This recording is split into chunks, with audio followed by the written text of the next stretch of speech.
right, guys. So on Monday, I was talking to you about the ongoing leftist civil war that is occurring due to the conflict in Gaza. You now have two distinct factions inside the left wing movement. You have the more woke, radical, progressive version of leftism, and they are obviously pushing a decolonization narrative in support of the Palestinians. They are viewing this whole thing through the oppressor oppressed lens, saying the Israelis are the oppressors and the Palestinians are the oppressed. And they say this is the way that we should understand this conflict. And then you have the more established liberal version of the left wing movement, and they are continuing their traditional support for the state of Israel. And this is creating a really interesting old guard, new guard dynamic inside that movement, an interesting rift between kind of the new and the old on that side. However, what I didn't see coming was that we would see another version of this dynamic play out in another area of the political spectrum.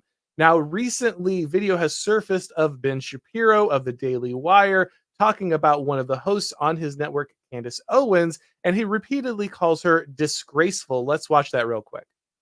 Yes, the question was about Candace Owens. I think her behavior during this has been disgraceful. Without a doubt. I can't cause that. Yeah, I mean, she still works for my company. I think she's been absolutely disgraceful. I think that her faux sophistication on these particular issues has been ridiculous. It's not faux sophistication, it's ridiculous. Everybody can see the moves that she's making and the things that she's saying, and I find them disreputable.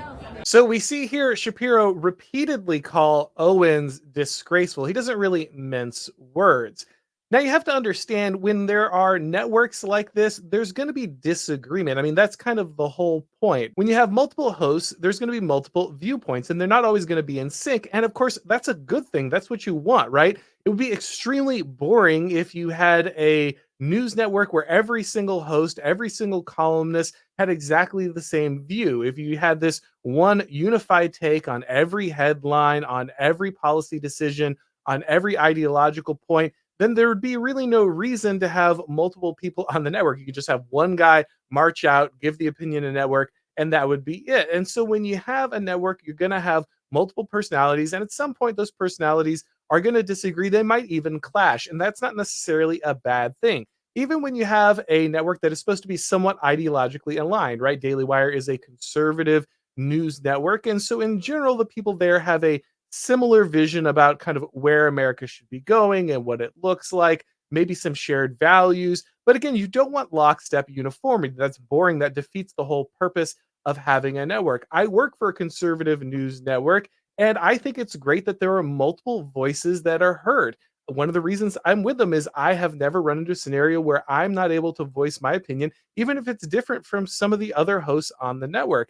I think that's healthy. That's a good dynamic for any of these organizations. However, this is really important because Ben Shapiro is not just some host on the Daily Wire.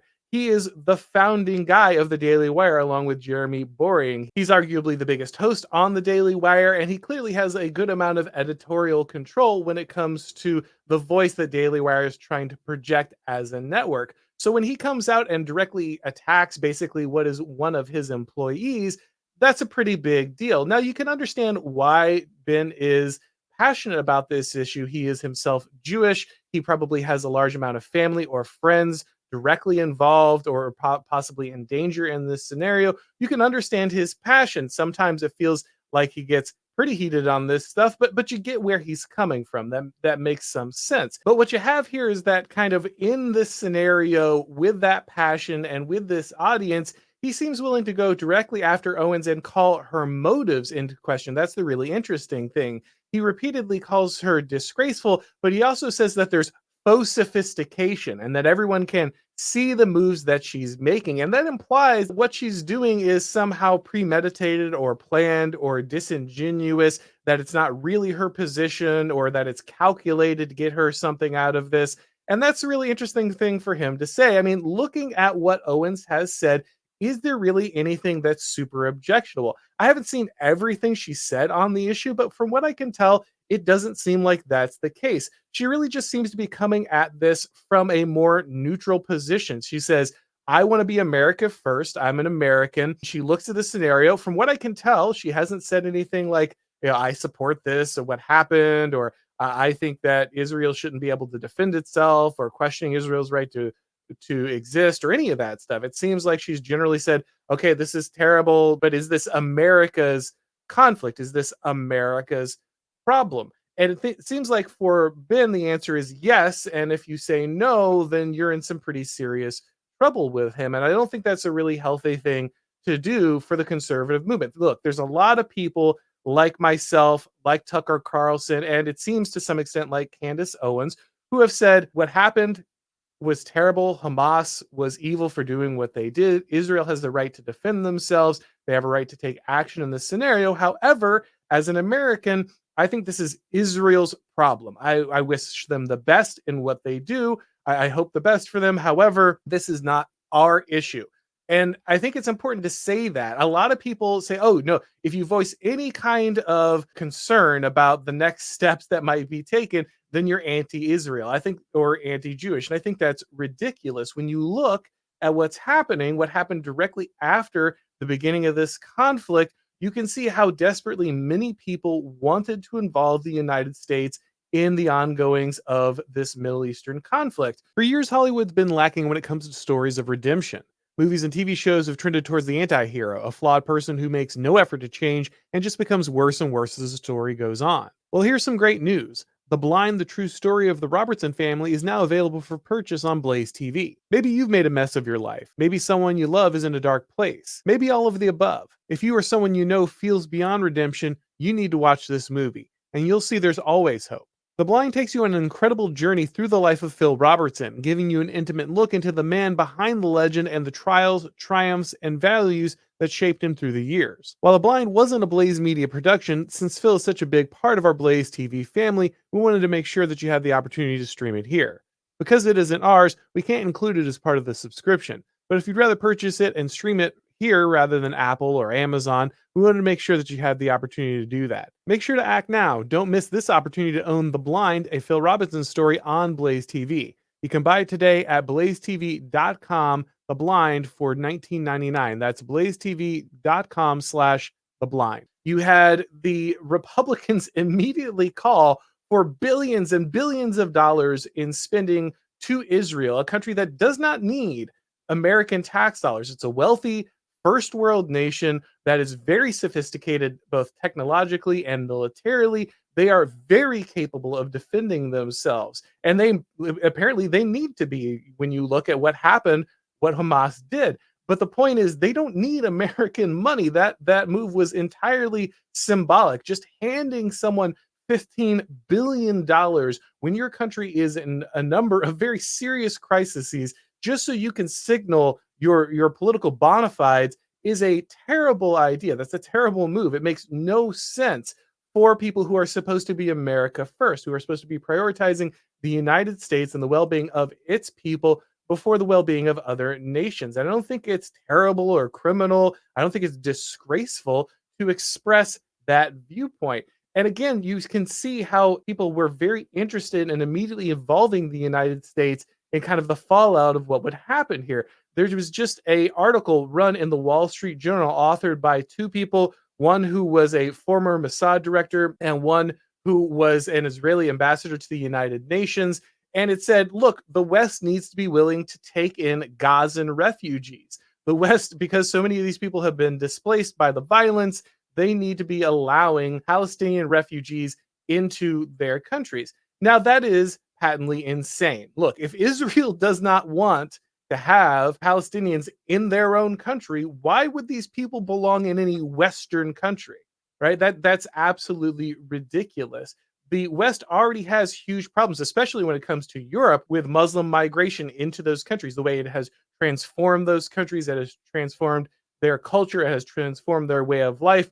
There's large blocks of Muslim immigrants who are not assimilating into their culture. And the United States certainly does not need potentially terrorist sympathizing immigrants inside the United States. Again, if they don't belong in Israel, and then they certainly don't belong in European nations or America. It just makes no sense. But this is the kind of stuff that many people, myself included, were worried about when there was this immediate rush to saying anything, everything. We have to support Israel in every single way. Again, Israel has a right to exist. They are a nation, and just like any other nation, that they can exist to the extent that they can defend themselves. I know that sounds harsh, but that's just true. That's the nature of geopolitics. If you're a nation, your first job is your ability to maintain your territorial integrity and to defend the people of your nation against harm. Israel seems to understand that, and they're working very hard to do exactly that. And there's no reason why European nations or the United States shouldn't have exactly the same goal.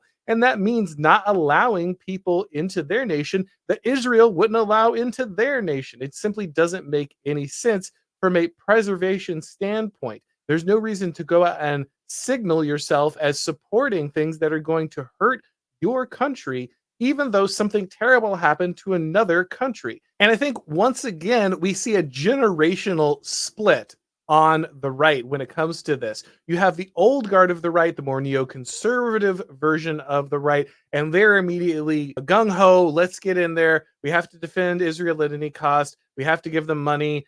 Maybe we have to accept refugees. We don't know, but whatever they need, whatever's going on, we have to immediately evolve ourselves. We have people like Nikki Haley saying that the United States wouldn't exist without Israel, ridiculous stuff like that. And there's just, you can feel how stale and old that is and how much it's not supported kind of by the newer crop of the right, the newer, younger conservative crowd. Again, a lot of people who have sympathy for Israel, a lot of people who agree with its right to exist and its right to defend itself, but they just don't want to see American troops, American tax dollars. They don't want to see America in general involving itself unnecessarily with a foreign conflict. Again, if it was directly in the interests of the United States, that might be a question that you want to ask. Or if there was even some dynamic where Israel couldn't afford or it was fighting a vastly superior enemy, I still don't think I would probably support that. But at least then there would be an argument as to why the United States would need to ship them billions of dollars and why it would need to consider moving carrier groups and accepting refugees and all this stuff. At least there would be some kind of dynamic where that would make sense, but this doesn't make any sense at all. I don't think it makes Candace Owens disgraceful or conniving or disingenuous for simply saying, I think we should put America first. I think America's interests should be forefront. And I think it's totally reasonable for us to ask questions about US involvement in foreign conflicts before we just go diving in head first. I don't think it's really a good thing to have this civil war between conservatives as well. I don't think that needs to exist. I think there's a very common sense position that everyone should be able to reach, where Israel is a sovereign nation with the right to defend its territorial integrity, but it is a sovereign nation, and the United States simply does not need to involve itself directly in any kind of aid or conflict or refugee resettlement. Again, if refugees are too dangerous or violent, or they wouldn't fit in culturally in Israel, they certainly aren't going to fit in Alabama or in Germany. There's just no reason for them to be relocated there. So I don't know, guys. You can tell me what you think below. I think it wasn't in good form. I think there should be the allowance for differences inside kind of the conservative commentariat, the right wing. They should be able to think about this in different ways, express those opinions. But thank you for watching, guys. And as always, I'll talk to you next time.